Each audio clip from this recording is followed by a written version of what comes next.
Happy holidays, everyone. I'm Eli Roth, the director of The House with a Clock in Its Walls, with an exclusive sneak peek from one of the bonus features. Let's take a look.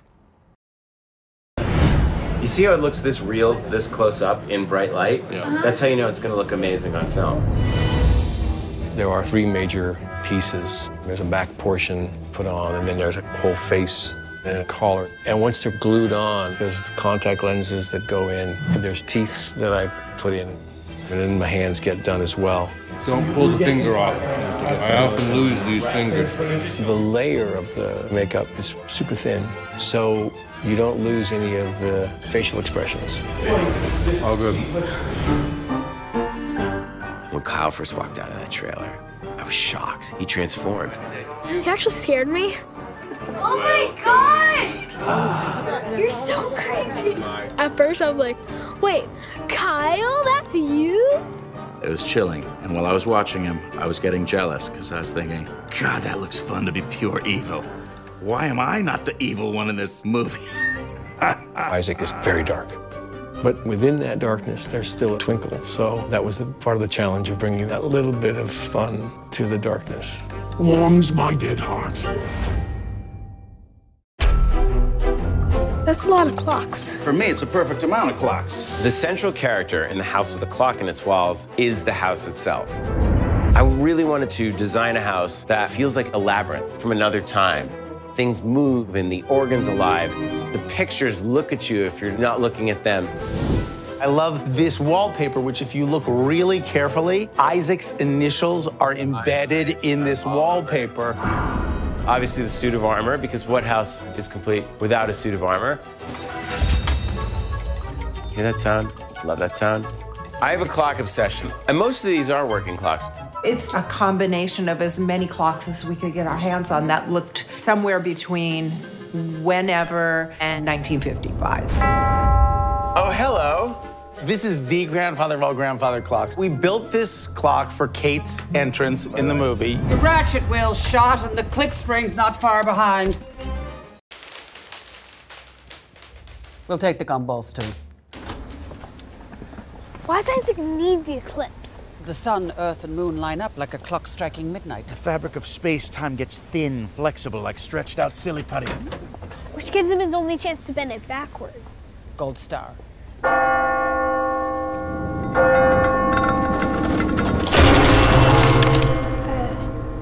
That's the clock that never breaks, right?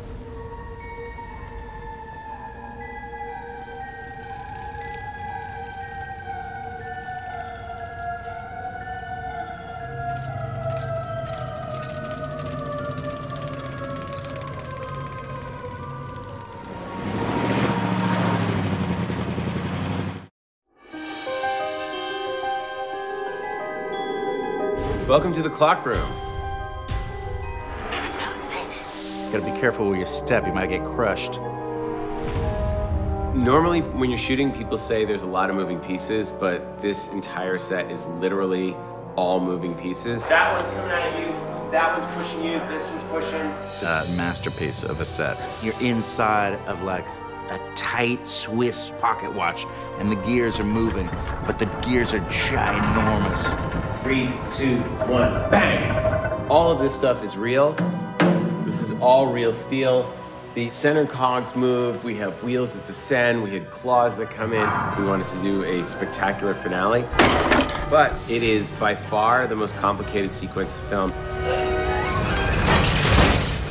Cut. That was amazing. That was amazing. That was amazing. It is so fun. I got to wear the vest and they picked me up. Then you're gonna jump, right? Yeah, right. The gears actually moved and I had to jump around them. I got to jump from gear to gear to gear. Oh, Jonathan! Owen loves it. The kid's such a trooper. He's up for anything. Great scene. Thank you. Ah! That is creepy. This is the weirdest thing I've ever held in my life. The Baby Jack sequence might be my favorite sequence of the whole movie.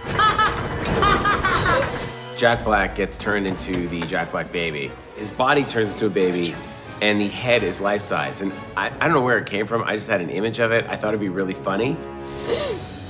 Uncle Jonathan? It's me, but it's It's like another character. It genuinely is scary. We molded Jack's face, we sculpted it. It's disturbing. You look at this thing and it's legitimately creepy.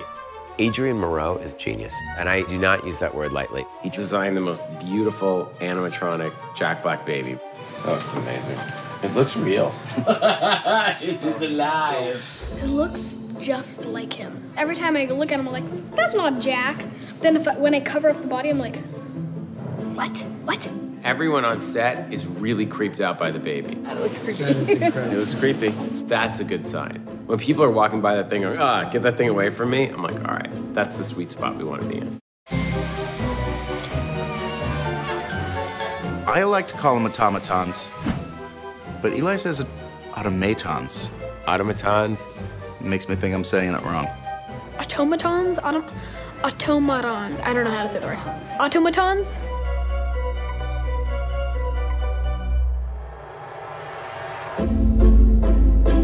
I found out that Spielberg has like a warehouse full of automatons. Like in Raiders of the Lost Ark, all those boxes, they're actually Spielberg's like automatons. We're very happy to get those, trust me.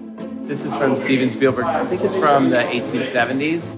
They're beautiful and rare, but they're also super creepy.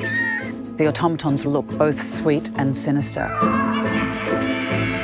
We came up with all these really crazy robots and then these strange, weird baby face things. They're creepy just looking at them sitting there still, and when they come to life, it is terrifying. So creepy.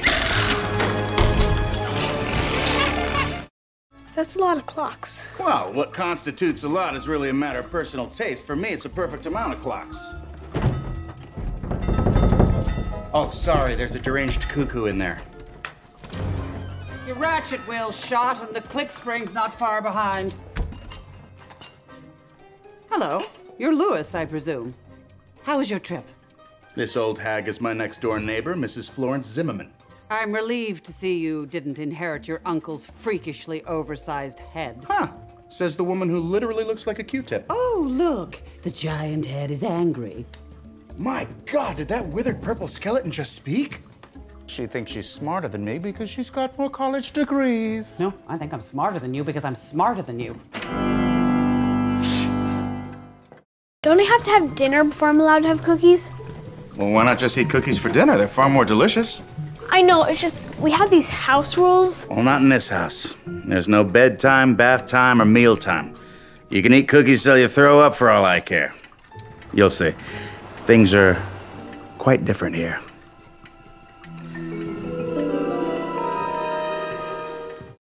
Alchemist of old, turn this dross lead into gold. Wow.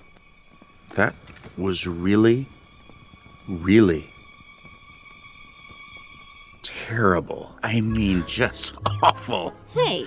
You're reading it like it's a Buick manual. It's not what you say, Lewis. It's how you say it. You're the only you in the whole universe. That makes your style of magic just crazy unique. 1 in 100 million kajillion. So I can give you the right books, teach you the right spells, but that last 1%, that's up to you. So, how do I find my magic style or whatever it is? It's in there somewhere. You just have to quiet down and listen. Now it looks like you're pooping. Jack-o'-lantern. They scare away evil, and iron does too. Well, it repels evil, like bug spray. And that is why we have iron horseshoes, and that's why cemetery gates are made of iron.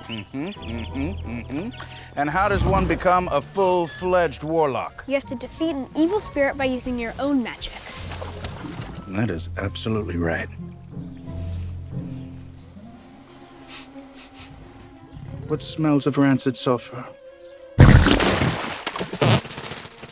Bad kitty!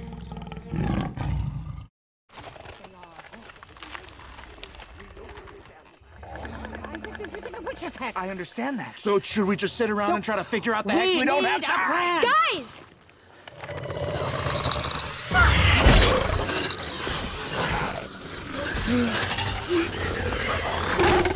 Oh, my giddy aunt. Don't worry, their teeth are made of pumpkin. They can't really hurt us.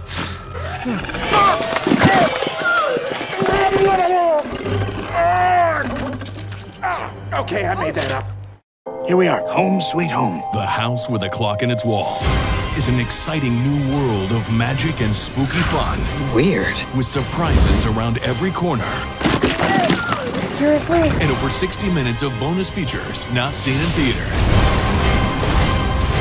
The house with a clock in its walls, with an alternate opening and ending. On digital November 27th, on Blu-ray and DVD December 18th.